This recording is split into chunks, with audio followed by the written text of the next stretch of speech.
우리가 요한계시록을 1장부터 22장까지 가만히 이제 하나하나 들어오면서 세상에서 시끄럽게 떠드는 666이나 바코드나 예수님이 언제 다시 오시는 것이나 아마겟돈 전쟁이 어떠한 것이냐, 이것이 하나도 중요하지 않다는 걸, 그리고 성경은 그걸 중요하게 말씀하고 있지 않다는 걸 우리가 알게 됐죠. 그래서 세상에서 계시록이 이것입니다, 계시록의 실상을 이것입니다 라고 말하는 것들이 얼마나 부질없는 것이고 성경적이지 않은 것인가.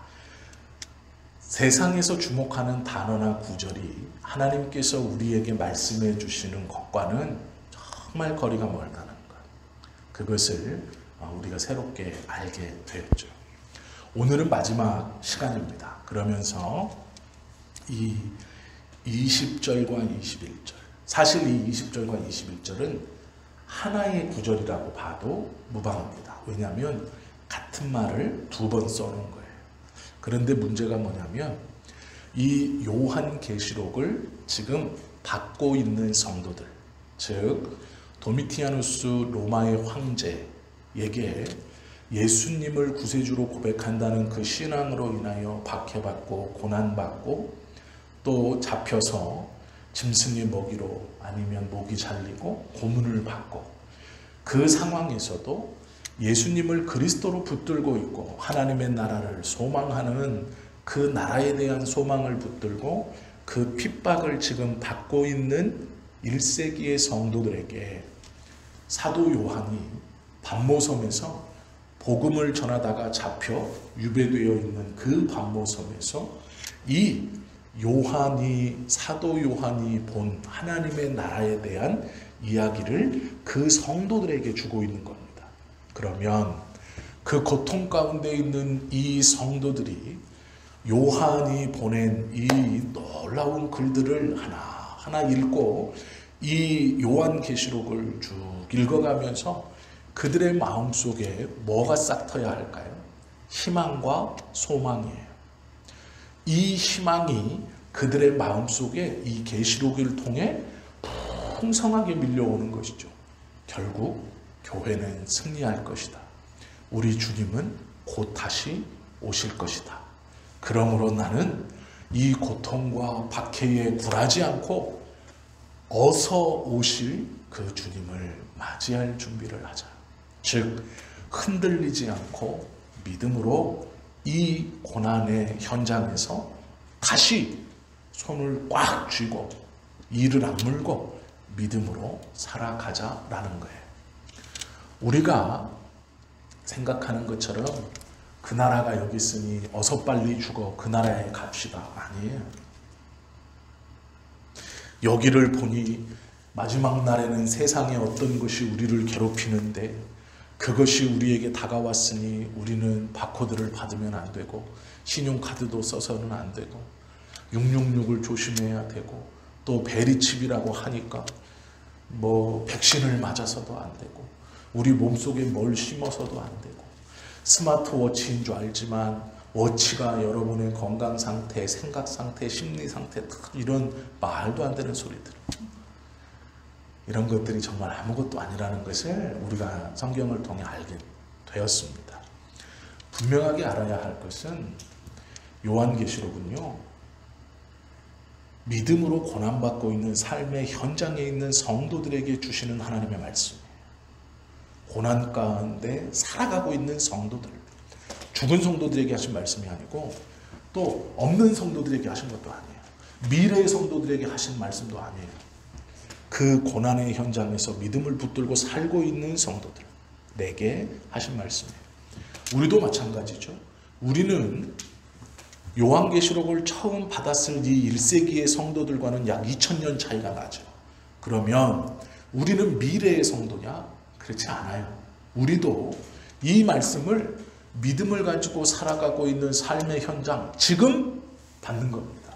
그러면 그 삶의 현장에서 1세기에 그 시대에 받았던 그 성도들이 요한계시록을 받는 그 마음으로 믿음으로 살려고 살아가는 이 세상에서 희망과 소망과 하나님의 나라의 다시 오심을 열망하며 오늘 내가 어떻게 살아야 할 것인가를 고민하고 내일 내가 어떠한 모습으로 서 있어야 하는가를 고민하고 그 승리를 약속했던 이 계시록이 똑같이 오늘 우리에게도 그 믿음으로 살아가는 삶의 현장 속에서 이 미래가 우리에게 약속되어 있고 이 미래가 속히 올 것이니 오늘 나는 어떻게 살아야 하는가, 내일 나는 어떤 모습으로 준비되어 있어야 하는가를 말씀해 주는 것이죠.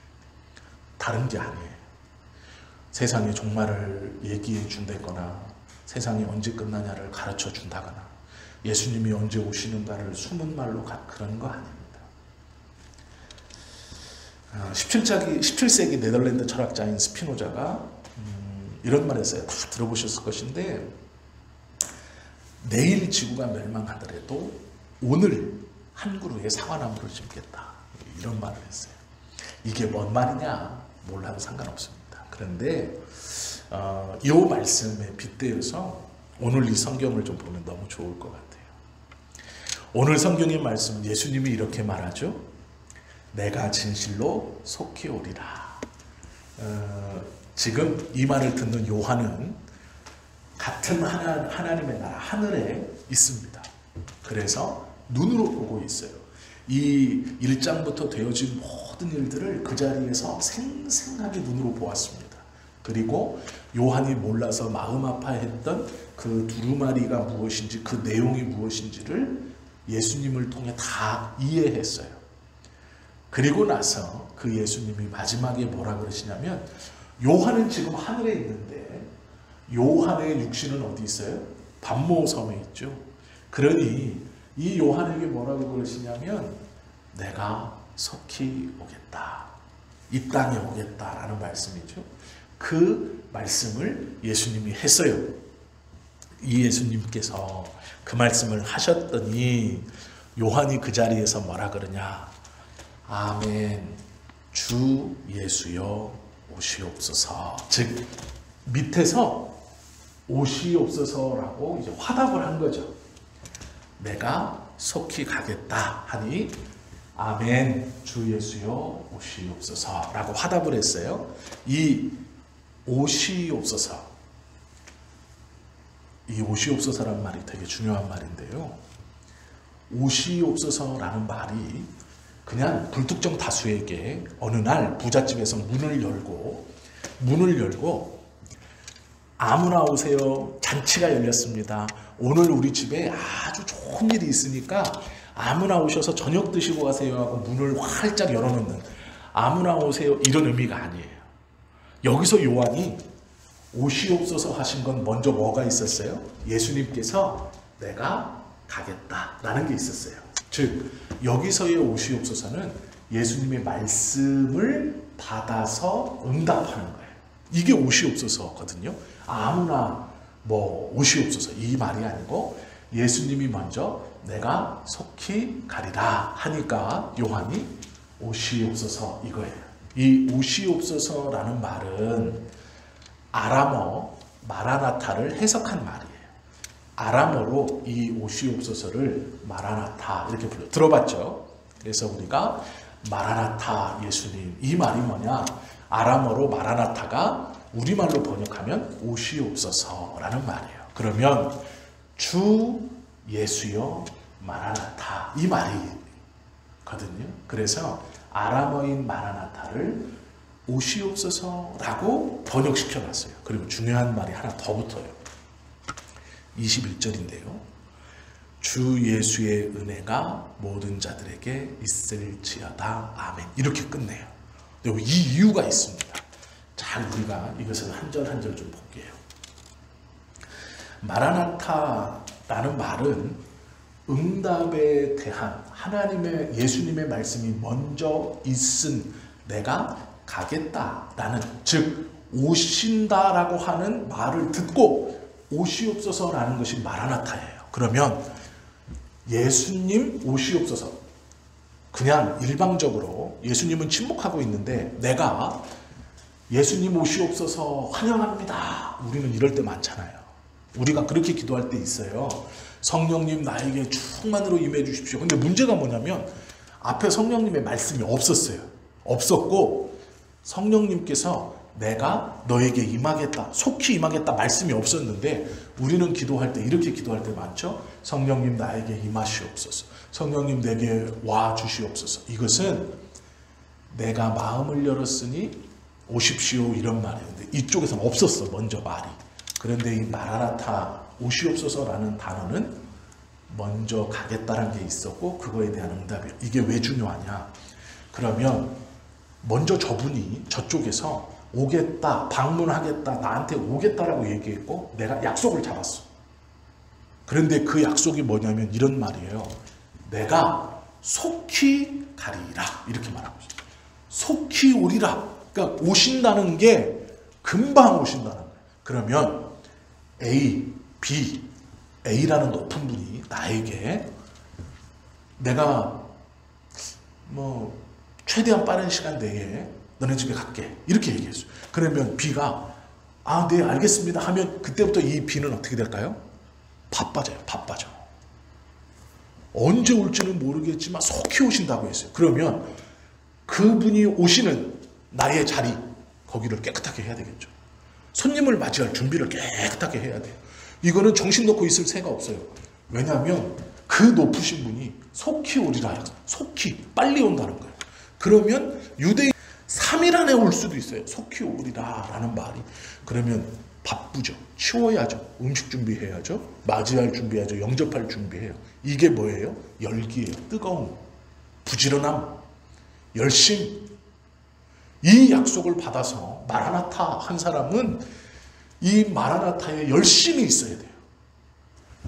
정리하고 준비하고 맞이할 것에 대한 그 열심이 있어야 돼요. 곧 오신대거든요. 게으르게 있을 수 없죠. 그러나 또 하나가 있어요. 그게 뭐냐면 마라나타라는 것이 예수님의 약속이고 우리가 그 마라나타라는 믿음의 응답을 드렸을 때 옆에 누가 있을까요? 사단이 이걸 방해해요. 이걸 품지 못하도록, 잊어버리도록. 우리의 믿음의 우리 한국교회의 믿음의 선배들은 어땠습니까? 배고픔과 굶주림, 그 전쟁의 두려움, 그 가난의 시절 동안, 그리고 아픔과 어려움의 시절 동안 그들은 예수님의 이름을 붙들고 뜨겁게 기도했어요. 그래서 그 시간을, 그 어려운 시간들을 잘 이겨냈죠. 우리도 마찬가지죠. 그러나 어느 순간부터 희한하게도 이 사단이 플러스 공격을 해요. 이게 뭐냐면 예전에는 누르고 뺏고 고통스럽게 해서 우리를 힘들게 하고 어렵게 했더니 우리가 오히려 주님께 매달리고 하나님께 기도하고 교회에 와서 하나님의 성전에서 아침으로 저녁으로 부르짖으며 눈물 흘리며 그렇게 그 기간을, 그 믿음의 기간을 이겨나가더라는 거예요. 견뎌나가더라는 거예요. 작전을 바꿨습니다. 채워주고 몰아주고 건강케 하고 풍성케 하고 살만케 하는 거예요. 이게 플러스예요. 사단이 우리에게서 그 마라나타의 열정, 간절함을 뺏어가는 방법이에요. 바꾼 거예요. 배부르게 해주고 좋게 해주고 채워주는, 풍성하게 해주는 이것으로 더 이상 간절한 열기가 우리 안에 일어나지 않게 한다라는 것이죠. 마라나타의 신앙의 회복은요, 지금 선택이 아니고 필수예요. 이 간절함과 이 열정이 우리 안에 있어야 돼요.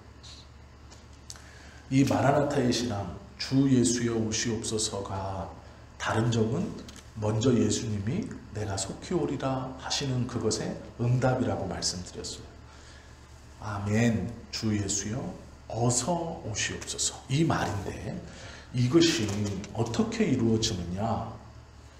예수님께서 이 약속을 하시고 오시겠다라는 것을 우리는 이루어지지 않았다 이렇게 생각해요. 아직도 이루어지지 않았다. 그럴 수 있죠. 예수님이 이 땅에 오셨어요? 안 오셨죠? 재림하지 않으셨잖아요. 그래서 우리는 이루어지지 않았다라고 해요. 그런데 이 마라나타는 계속해서 일어나고 있어요. 어떻게 일어날까요? 종말, 예수님이 오시는 것이 우주적 종말만 있는 게 아니에요. 개인적 종말이 있어요. 이 마라나타의 이루어짐, 내가 속히 오겠다라는 것이 언제 이루어지느냐? 우리의 개인적 종말을 통해서, 우리의 개인의 죽음을 통해서 우리가 주님 앞에 가는 그 육신적, 개인적 죽음을 통해 이루어지는 거예요. 지금도 이루어지고 있어요. 그 2000년 전에도 이루어졌어요. 요한에게도 이루어졌겠죠. 요한이 나이가 98세가 되어서 도미티아누스 황제가 너 지금이라도 예수를 부인하면 살려주겠다 했을 때 요한이 예수님은 내 평생 한 번도 나를 부인한 적이 없거든. 내가 지금 무슨 염치로 예수님을 부인한단 말입니까? 라고 하고 도미티아누스가 쟤 목 잘라 죽여라 했을 때 98세의 요한이 그 신앙의 고백으로 목이 잘려 죽는 그 순간 그에게 이 마라나타는 응답된 거죠. 개인의 종말을 통해서 내가 속히 오리라 하신 그 예수님의 약속이 요한에게 이루어진 거예요. 그러면 지금 2000년 동안 우리는 이 예수님의 약속이 내가 속히 오리라가 이루어지지 않았다고 생각하고 미루어졌다라고 생각하지만 그렇지 않다는 거죠. 이 오시겠다라는 약속은 지금 매일 일어나고 있는 일인 거예요. 누구에게? 믿음을 가지고 개인적 종말을 맞고 있는 사람에게. 그렇다면 우리도 곧 오시겠다라는 게 이루어진다는 거죠. 언제인지 몰라요. 그러나 우리의 개인적 종말이 다가오는 그때 이 약속, 그것은 이루어진다는 거예요. 물론 우리의 개인적 종말이 먼저일지 우주적 종말이 먼저일지는 몰라요. 그러나 확률적으로 아직도 신학교에 가보면 젊은 목회자들이 목사가 되겠다고 정말 많은 사람들이 오고 있어요. 그 사람들 보면, 그 젊은 사람들이 목회자를 하겠다고 오는 것을 보면 아직 우주적 종말은 일어나지 않을 것 같아요. 왜냐하면 이 젊은이들이 목회를 하겠다고 그렇게 몰려드는 거 보면 예수님 오시려면 아직 멀은 것 같아. 곧 오실 거면 이 사람들이 그렇게 모여 있겠어요? 아니죠. 그런데 그걸 보면 이제 제 기준입니다. 저는 학교를 다니니까 제 기준을 봐서 그 젊은 전도사님들이 목사하겠다고 막 학교로 모여드는 거 보면 종말은 아직 멀었구나 이런 생각이 들어요. 왜냐하면 이 사람들이 목사 돼서 주님의 일을 감당해야 될 거 아니에요. 그러면 이제 하나 더 생각하는 거예요. 엘리베이터를 타면서 그 사람들이 우르르 탔다가 엘리베이터 비좁아가지고 이러고 있다가 예수님은 아직도 오시려면 멀었네. 이 전도사님들이 이렇게 미어터져서 목사 되겠다고 공부하고 있는. 근데 그 사람이 쫙 빠져나가고 그 사람들은 3층, 4층에서 쫙 빠져나가고 저 혼자 7층으로 이렇게 반이 다르니까, 물론 이분은 MDB 공부하는 거고 저는 이제 다른 걸 공부하니까 이제 올라가면 혼자서 있거든요. 그러면 이제 생각해요. 개인적 종말은 있겠다. 젊은 사람들 보니까 제가 저 사람들보다 빨리 죽을 거 아니에요. 죄송합니다. 혼자 그 생각을 한다는 거예요. 엘리베이터 문이 닫히고요. 혼자 7층 올라가면서 제가 그 생각을 해요. 예수님이 저 사람들보다 나한테 속히 오시겠구나. 내가 저 사람들보다 예수님 앞에 속히 가겠구나. 그 생각을 해요. 그러면 지금 내가 하려고 했는 거, 지금 내가 꿈꾸고 있는 거, 내가 누구와 비교하는 거, 교회가 비교되는 거, 이게 그렇게 중요한가? 그렇지 않다는 거죠. 어느 시대 때 우리가 재림을 맞이할지는 몰라요. 그런데요, 우리는 지금까지 하나님 앞에 무엇을 기도하고 살았느냐? 웰빙을 기도하고 살았어요. 잘 사는 거. 그런데 이 마라나타의 신앙은요, 웰다잉을 기도하고 준비하는 거예요. 잘 죽는 거. 어떻게 죽을 것인가? 아니, 정확히 말하면 어떻게 준비할 것인가? 그런데 그게 미래가 아니고 오늘이에요. 오늘. 지금 나는 우리의 미래는 계시록을 통해 어떻다는 걸 분명히 보았어요. 하나님의 나라에서 어떤 일이 일어나는지, 그 나라가 어떤 곳인지, 그 나라에서 하나님이 우리에게 원하시는 것이 무엇인지를 우리는 알았어요. 그러면 그 좋은 그 나라, 그 미래 때문에 이 땅의 삶을 포기하고 빨리 거기 가려고 들이받아서 마음대로 사는 삶이 아니고 그 미래 때문에 지금을 똑바로 사는 거예요. 왜요? 성경은 내가 간다고 얘기하지 않고 예수님이 온다고 얘기하고 있어요. 내가 살던 이거요, 뒤에다 다 내버리고 이 이야기를 잘 기억하세요. 이 말을, 뉘앙스를 잘 기억하세요. 성경에서는 예수님이 오신다고 해요. 내가 간다고 얘기 안 해요. 우리가 가만히 생각해 보세요. 온다는 건 내가 살고 있는 내 집으로 온다는 얘기지 내가 그 집으로 간다는 얘기가 아니에요. 성경을 잘 보세요. 성경은요, 우리가 하나님의 나라를 가는 거예요. 이렇게 가르쳐요. 이 땅에서 사는 게 아니고 결국 하나님의 나라에 가서 살 거예요. 그런데 하나님의 나라에 가서 사는데 그 사는데 중간에 뭐가 하나 있어요. 이게 뭐냐면 예수님이 오신다는 거예요. 여기 사는 집주인이 나를 와서 데려가신다고 해요. 내가 혼자 이 집을 찾아가서 들어가는 게 아니에요. 그렇다면 그 주님이 와서 나를 왜 데려가시느냐? 이 뒤에 내가 어떻게 살았느냐를 보고 데려가겠다는 거예요. 이게 중요한 얘기예요. 오신다는 의미를 잘 깨달으셔야 돼요. 내가 간다는 것은 이거 상관없어요. 어떻게 살았는지 상관없어요. 왜냐하면 이거 뒤에 두고 갈 거거든. 나 혼자 쫄래쫄래 가면 돼요. 그러나 오신다는 게 중요해요. 이걸 보겠다는 얘기예요. 네가 지금을 어떻게 사느냐. 이걸 보겠다는 얘기예요. 이게 마라나타예요. 내가 속히 오리라의 의미예요. 오늘을 네가 어떻게 사느냐. 저 하나님의 나라를 소망하면서 대충 그냥 뭐 오늘 하루 뭐 대충 아니에요. 그 나라를 소망하며 오늘을 믿음 안에 치열하게 사는 거예요. 1세기의 그리스도인들은요, 이 약속을 받고 이 악물고 신앙을 지켜갔던 사람들이에요. 그 미래가 있기 때문에 오늘이 부끄럽지 않게, 오늘 나의 신앙이 부끄럽지 않게, 오늘 나의 행동이 부끄럽지 않게, 오늘 나의 하루에 하나님 앞에서의 한 걸음 한 걸음 생각, 말 하나가 부끄럽지 않게. 온다는 의미는 그걸 본다는 거예요. 네가 사는 거, 네가 사는 모양, 네가 살아온 발자국을 보겠다는 거예요. 우리가요, 천국을 간다고만 자꾸 얘기하면 이 땅에 것은 부질없는 거예요. 그냥 대충 해도 돼요. 나의 마음은 오로지 하나님의 나라와 교회에 있습니다. 가정도 대충, 애들도 대충. 천국 가면 되지 뭐가 이렇게 중요해. 니네는 그냥 다 나 천국 가는 거 방해하는 것들이요. 아니요. 주님이 오신대요. 그걸 본다는 거예요. 네가 어떻게 살아왔는지, 어떻게 살아가고 있는지, 오늘을 어떻게 사는지. 이 마라나타는요, 오늘을 어떻게 사냐예요. 제가 앞에서 내일 세상이 멸망해도 오늘 한 그루 사과나무 심는다 얘기했잖아요. 근데 놀라운 말이 있어요. 20절에서는 내가 진실로 속히 오리라. 이거 끝났다는 얘기예요. 이제 오면 끝나요. 예수님이 오시면 끝나요. 그런데 속히 오겠다라고 하는데 문제가 하나 딱 생겨요. 그러면 오실 때까지, 속히 오시는 그 예수님이 나에게 오실 때까지 우리는 어떻게 살아야 되느냐? 21절에 있어요. 주 예수의 은혜가 모든 자들에게 있을지어다. 아멘. 은혜가 무슨 얘기예요? 은혜를 베풀며 사는 거예요. 대충 사는 게 아니고 은혜를 베풀며 사는 거예요.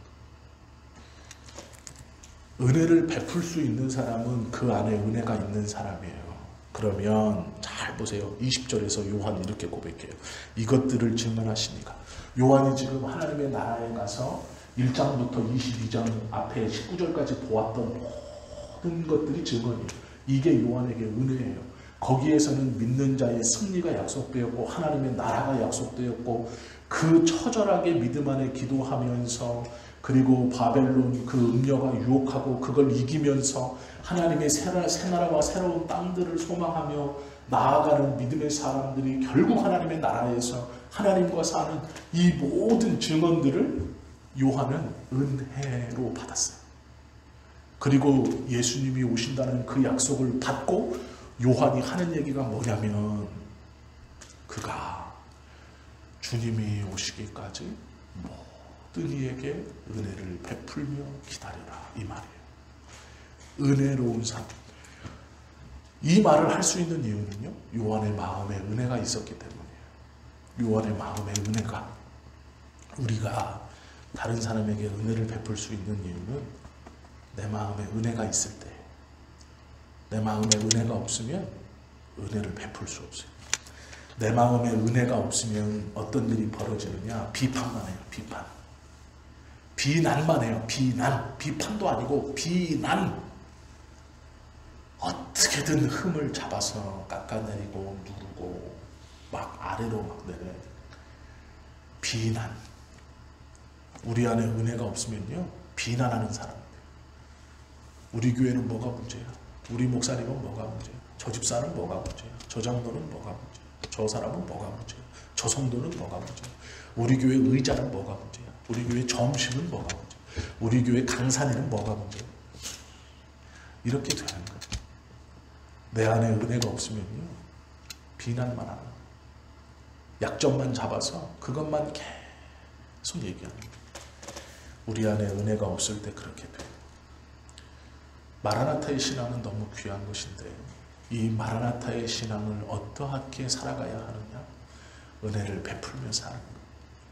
이해하고 참고 기다리고 내가 그리스도인이라는 것을 보여주며 사는 것이죠. 주님이 속히 오신다라는 것, 이것은 우리 안에 은혜가 있다라는 거예요. 은혜를 베푼다. 솔직히 얘기하면 왜 다른 사람을 비난하냐면요, 그 사람의 모습에서 내가 투사되기 때문이에요. 투사. 내 안에 있는 것을 애써 외면했는데 저에게서 보일 때 이걸 투사라 그래요. 저를 통해 나를 볼 때 몇 배로 미워지는 거예요. 내가 이만큼 신앙생활하고 이만큼 기도했는데 내 안에 숨어있는 그게 저 사람에게서 보일 때 막 짜증이 나는 거예요. 나의 것을 보는 것 같아서. 이럴 때가 우리에게 너무 많죠.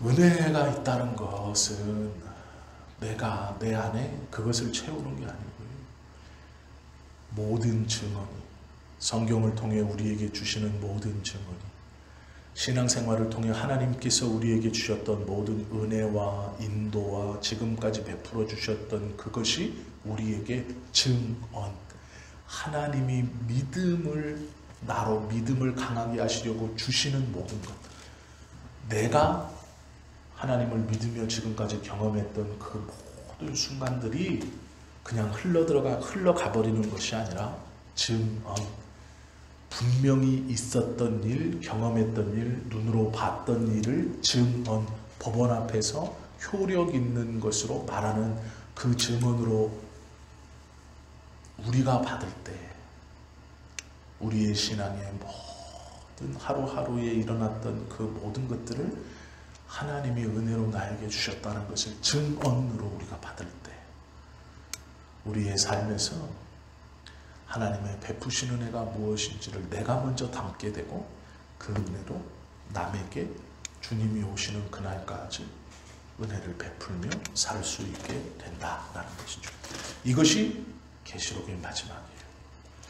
미래 때문에 오늘을 막 사는 게 아니라 미래 때문에 오늘을 어떻게 살아야 하는가, 내 뒤에 발자취를 왜 남겨야 하는가, 오늘이 왜 소중한가, 주님이 오셔서 보신다 하셨기 때문에 내가 왜 하나님 앞에 기도하고 믿음으로, 그리고 하나님의 은혜를 증언은요 법원에서 효력 있게 말하는 거예요. 효력을 미치기 위해서 말하는 거예요. 증언은 본대로 말해야 되는 거예요. 경험한 대로 말해야 되는 거예요. 거짓말하면 안 되고 뻥 튀겨서도 안 되고 줄여서 말해도 안 돼요. 어떤 의도를 가지고 말하는 게 아니에요. 내가 본대로, 경험한 대로 하나님께서 우리의 삶을 인도해 주셨고 베풀어 주신 것을 증언으로 받는 우리, 마라나타의 신앙을 갖고 있어야 되는 우리, 그 우리는 은혜를 베풀며 주님이 오시는 날을 기다려야 한다라는 것이죠. 주님 앞에 섰을 때 물으실 거예요, 우리한테. 너는 어떻게 살았느냐? 우리는 지금 초청했잖아요. 마라나타, 주 예수의 오시옵소서. 주님이 오신대요. 내가 속히 오리라. 우리는 다 초청해놨어요. 지금 주님 오십시오라고 다 고백해놨어요. 오신대요. 결국 우리는 주님 앞에 갈 거예요. 우주적 종말이 오든지 개인적 종말이 오든지 우리는 갈 거예요. 그때 물으신다니까요. 넌 어떻게 살았냐? 라고 물으시는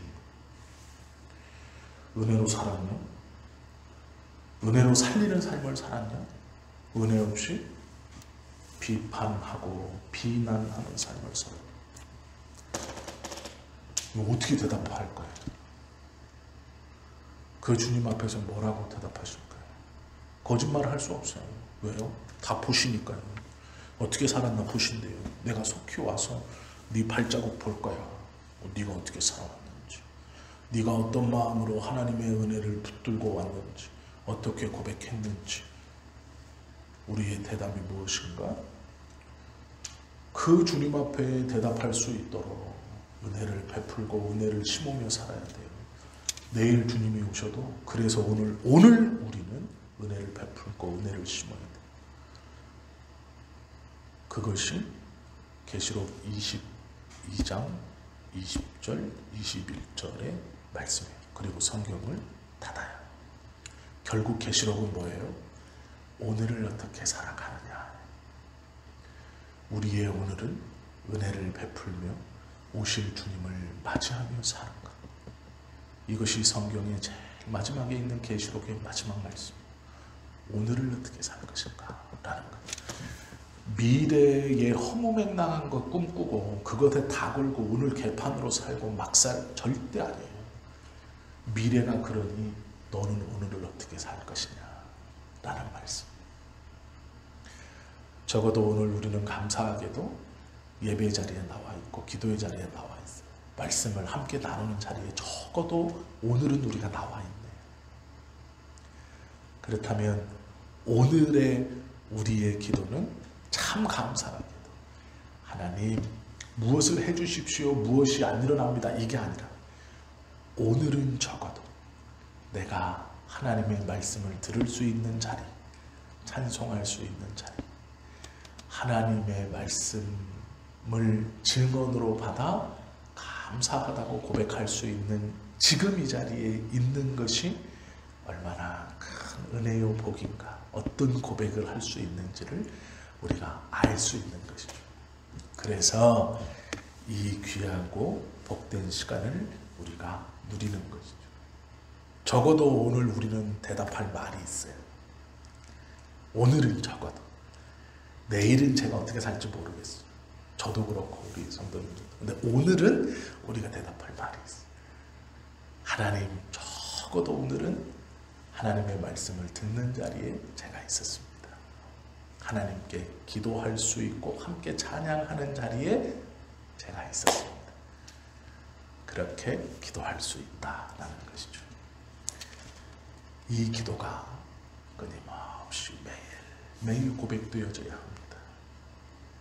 미래로 오늘을 살아가는, 최선을 다해서 살아가는 삶, 이 삶을 살아가실 수 있는 저와 여러분 되시기를 예수님의 이름으로 축원합니다. 기도드립니다.